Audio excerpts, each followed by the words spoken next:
तो हेलो दोस्तों, कैसे उम्मीद करता हूँ आप बहुत ही अच्छे होंगे। तो हमारे पास आज टीवीएस की जुपिटर स्कूटी और ये स्कूटी माइलेज से रिलेटेड बहुत ही यानी कि कम माइलेज दे रही है। अगर आप देखा जाए तो इसकी जो माइलेज है अभी यानी कि 25 की लमसम माइलेज है। अगर हम लॉन्ग रूट चलते हैं यानी कि हम हाईवे रोड पे चलते हैं तो उस समय हमारी माइलेज यानी कि 30 का होता है।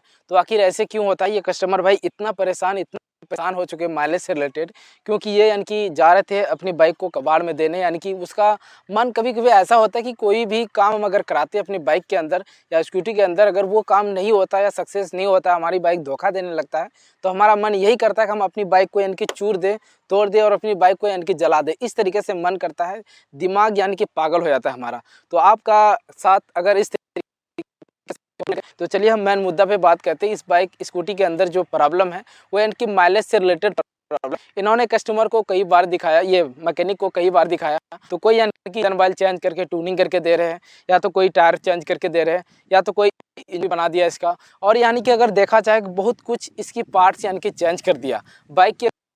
2012 मॉडल और तकरीबन अभी अगर आप इसे देखते हैं तो तकरीबन 12-13 साल यानी कि हो चुका इस स्कूटी को। अब इतना दिन होने के बाद आखिर क्या रीज़न आती है हमारी बाइक स्कूटी के अंदर जो कि माइलेज नहीं देने लगता है? अगर हम 30 की माइलेज देता है तो इससे अच्छा हमारी हम बुलेट क्यों ना ले जो कि उस पर हम चले। और इस पर तो चलने में काफ़ी है, उछाल मारती है और बुलेट यानी कि पूरा रोड पकड़ के चलती है, उस पर चलने का मज़ा ही कुछ और होता है। तो आखिर ऐसे माइलेज क्यों होता है? और माइलेज अगर इतना कम होता है तो आखिर माइलेज हमें कैसे बढ़ाना है, ये चीज़ हम जानते हैं। तो हालांकि इसके अंदर अगर आप देखेंगे तो इंजन का काम भी हुआ है, टायर का काम भी हुआ है, पेट्रोल वगैरह टून वगैरह जितना है वो सभी चीज़ यानी कि मैकेनिक करके देख लिया है। और जब हमारे पास बाइक स्कूटी आई तो हमने यानी कि इसका हर एक चीज़ को चेक किया। तो इसका एयर फिल्टर को चेक किया, ट्यूनिंग भी किया। 2-4 दिन पहले ट्यूनिंग किया था कि इसकी माइलेज, आप कस्टमर भाई को बोला था, हमने ट्यूनिंग कर दिया अच्छी तरीके से, माइलेज वगैरह यानी कि थोड़ा हमको लगा कि माइलेज इसकी बढ़ा है।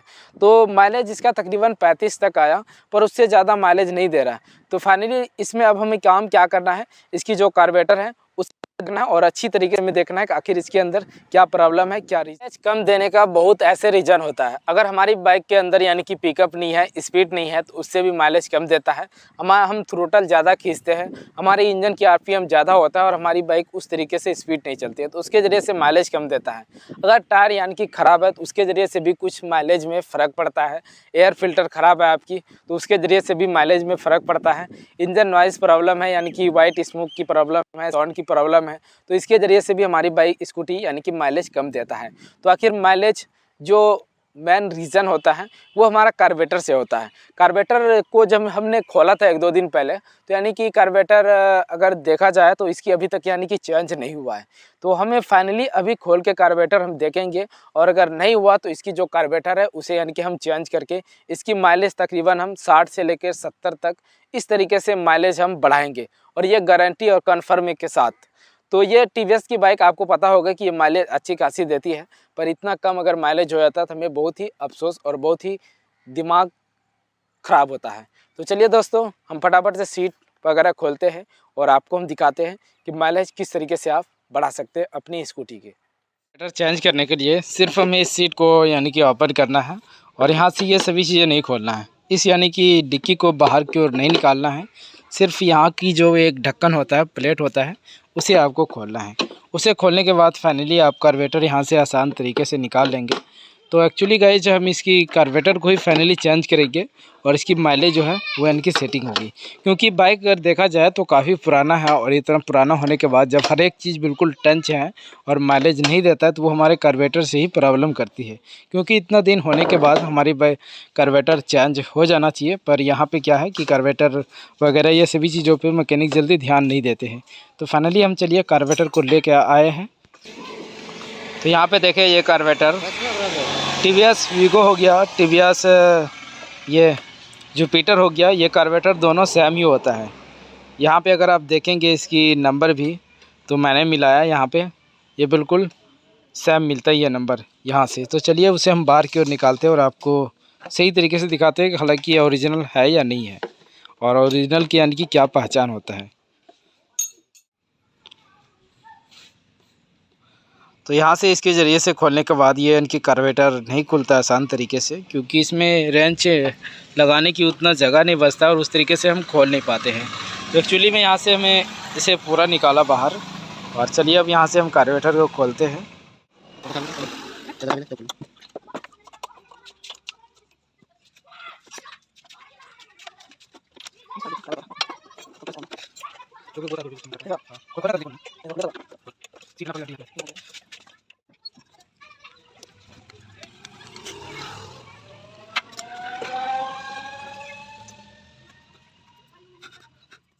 कपड़ा लें रे। तो यहाँ पे अगर आप देखेंगे तो कार्बोरेटर यानी कि दोनों सेम है बिल्कुल। ये देखें, इसकी यहाँ पे आप देखें VMI6SH और यहाँ पे भी बिल्कुल सेम ये नंबर, और यहाँ पे UCAL, यानी कि ये बिल्कुल जेन्युइन कार्बोरेटर है, ओरिजिनल।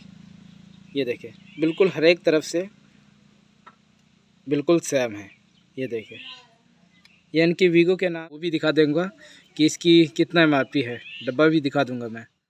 तो यहाँ पे इस फ्लंचा को हमें निकाल लेनी है और इस फ्लंचा को यहाँ पे लगाना है। यहाँ रबड़ है, ये साइड रबड़ नहीं है, तो इसे हमें इस तरफ डालना है ऐसे करके। ये देखें बिल्कुल ये सेटिंग हो गया बहुत ही अच्छी तरीके से। अब इसके बाद चाहे तो आप नीचे की कटोरी भी खोल के इसकी फ्लूट पिन वगैरह चेक कर सकते हैं, ये स्लाइड वगैरह चेक कर सकते हैं, फ्लूट पिन या मैन जेड, सोलो जेड। अब यहाँ पे इसे हमें ऐसे लगाना है।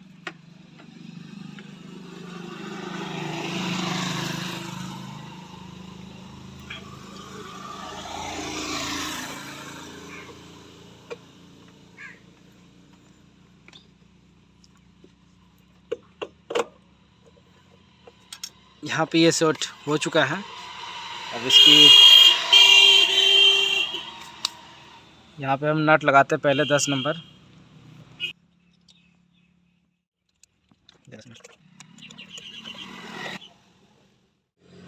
तो यहाँ पे तो हमने दोनों नट को टाइट किया। अब इस चौक को हम खोलते हैं और पहले हम चौक की सेटिंग करते हैं। और ये है चौक वाली वायर। ये देखें, यहाँ से हमें चेक कर लेना चाहिए खींच के ये सही तरीके से काम कर रहा है या नहीं कर रहा है। कभी कभी ऐसा भी होता है कि चौक हमारा हल्का यानी कि लगा हुआ होता है, तो उसके ज़रिए से भी हमारी बाइक माइलेज नहीं देने लगती है। तो ये इसकी चौक है।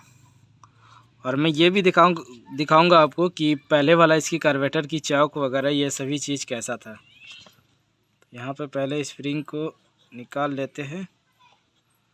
अब यहाँ पे हमें स्प्रिंग डालना है और फिर यहाँ पे इस तरीके से हमें लगाना है, ऐसे करके और ऐसे। ये देखें,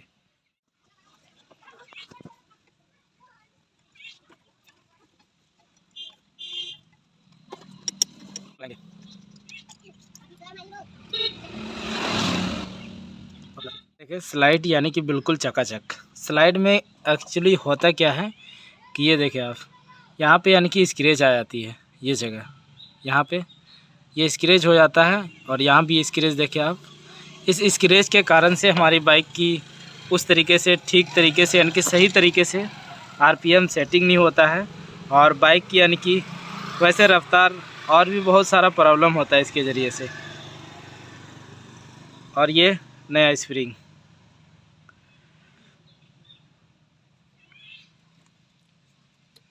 इसे इस तरीके से लगा के पकड़ना है और ऊपर से फंसा के यहाँ पे लॉक कर देना है।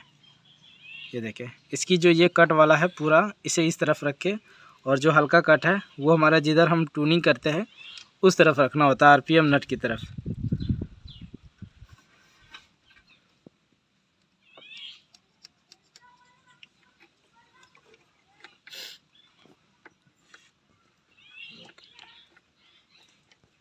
तो अब यहाँ पे हमने इसे सेटिंग कर दिया है और ये जो पाइप है इसकी, इसे हम उधर नीचे की तरफ दे देंगे। ये ओवरफ्लो की पाइप है। जब हमारी बाइक गिरता है तो उस समय ओवरफ्लो पेट्रोल जो होता है वो हमारा बाहर आ जाता है, और इस पाइप को हम इधर रख देते हैं। तो चलिए अब हम इसकी कवर लगा के फिर हम देखते हैं। इसका पाइप हमने लगाया नहीं अभी, ये वाला पाइप यहाँ पे लगेगा इस जगह। चलो लगा ही देता हूँ इसे। यहाँ एक कवर है, इसे निकाल लेना है और फिर इस पाइप को लगाना है। ये यानी कि ऐसे तेल नहीं आता है, इसे खींचना पड़ता है। इस पाइप को आप खींचेंगे तभी इस पाइप में तेल आएगा, यानी कि एयर इस पाइप से हमें खींचना होता है तभी इस पाइप में तेल आता है। अब यहाँ पे हम कार्बोरेटर को यानी कि सेट कर दिए हैं। अब इसकी यानी कि ट्यूनिंग वगैरह ये सब छेड़ना नहीं है हमें, बस इसे स्टार्ट करना है। तो अभी 2 4 5 बार 10 बार इस तरीके से किक लगाना होगा, तभी यानी कि उसमें ऑयल भरेगा।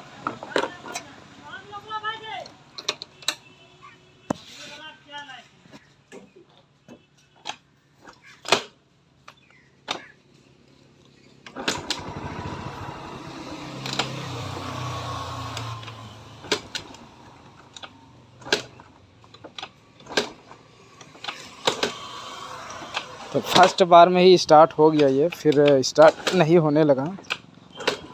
अभी लगता है मेरे ख्याल से तेल नहीं आया इसमें।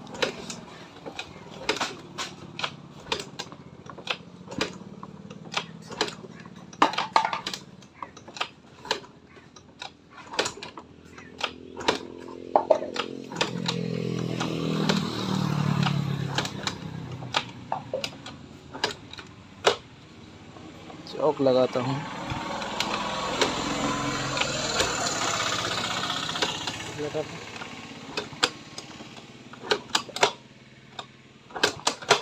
यहाँ पे तेल ही नहीं आ रहा है, तो इस पाइप को हमें खींचना होता है अपने मुंह के ज़रिए से, तभी इस पाइप में यानी कि तेल आता है। तो यहाँ पे हमने खींचा, उसके बाद भी यानी कि तेल नहीं आ रहा है। तो यहाँ से हम पेट्रोल डालेंगे।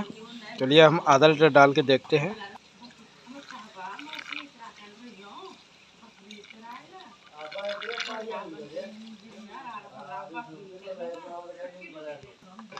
ये जो खुला तेल होता है ये अक्सर यानी कि माइलेज नहीं देता है, तो इन तेलों पे आप माइलेज को चेक ना करें।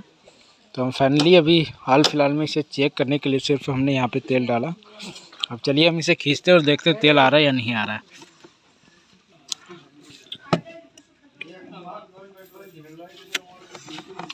तो अब देखें यहाँ पे तेल बिल्कुल क्लियर आ चुका है। तो इस पाइप को हम यहाँ पे डालते हैं, पकड़ो।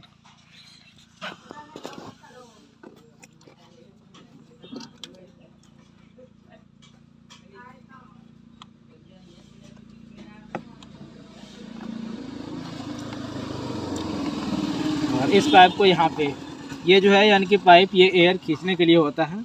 ये पाइप के ज़रिए से एयर खिंचाता है, तभी हमारा पेट्रोल यहाँ कार्बोरेटर में आता है। यहाँ पे इसके ज़रिए से एयर किया जाता है। चलिए हम स्टार्ट करते हैं।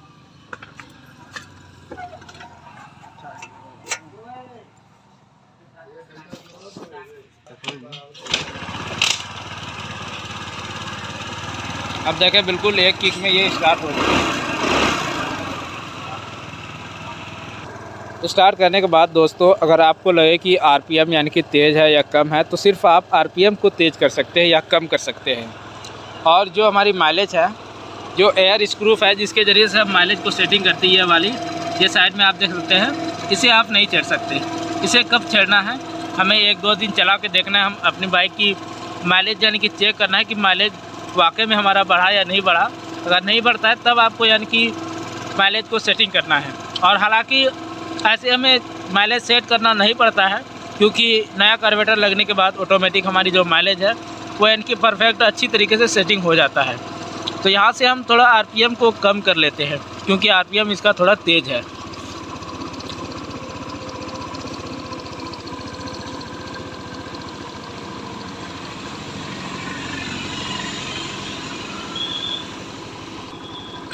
अब अगर आप देखेंगे तो इसकी जो आरपीएम है बिल्कुल सही तरीके से, बिल्कुल सही सेट हुआ है। पहले क्या था, हल्का फुल्का यानी कि अप डाउन कभी बंद हो जाता था, पर अब उस तरीके से बिल्कुल भी नहीं है। बिल्कुल आरपीएम एकदम एक जैसा है, ज़रा सा ना कम हो रहा है ना ज़्यादा हो रहा है। यहाँ देखिए आप, इधर से मैं सुनाता हूँ आपको साउंड। देखिए इंजन की जो साउंड है वो भी बिल्कुल मस्त है, और चक्का भी बिल्कुल रुक चुका है। हमारी आरपीएम बिल्कुल सोलो हो चुका है।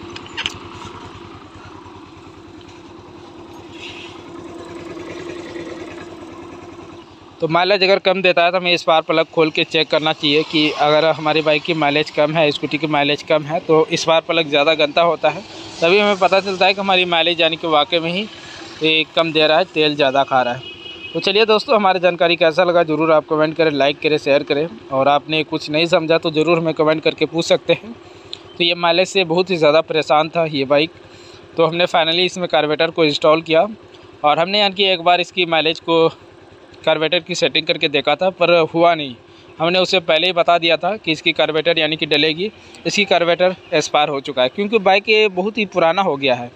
मान के चलिए कोई भी मोटरसाइकिल हो या स्कूटी हो, अगर ज़्यादा दिन हो जाता है तो हम हर एक चीज़ काम कराते हैं, पर कार्बोरेटर हम चेंज नहीं कराते। जो कि कार्बोरेटर अगर हमारी बाइक 60,000 तक 70,000 तक चल जाती है तो हमें कार्बोरेटर को चेंज कर देना चाहिए, पर उस तरीके से यहाँ नहीं होता है। यहाँ जितना चलता है बाइक उतना चलाते रहता है और उसके बाद कार्बोरेटर जब मन ख़राब होता है तभी चेंज कराता है। तो चलिए दोस्तों, इसी के साथ आज की वीडियो में बस इतनी जानकारी देना था। मिलते हैं अब नेक्स्ट वीडियो में।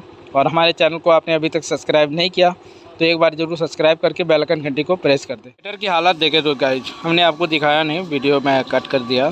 तो यहाँ पे स्लाइड भी ख़राब हो गया था, अंदर की फ्लूइड फिन, स्लो जेट, ये सभी चीज़ें। अब यहाँ पे मैं आपको इसकी प्राइस दिखा देता हूँ। ये देखें TVS वीगो, इसकी 1405 रुपया प्राइस है और ये अप्रैल 2023 की माल है। TVS वीगो और जुपिटर दोनों बिल्कुल सेम कार्बोरेटर होता है इसका। ये यानी कि इस कंपनी का आप ये ना समझे कि ये इनकी डुप्लीकेट है, ये बिल्कुल जेन्युइन है, ओरिजिनल है। हमने आपको दिखाया, हर एक पार्ट नंबर यानी कि सेम मिल रहा था इसका।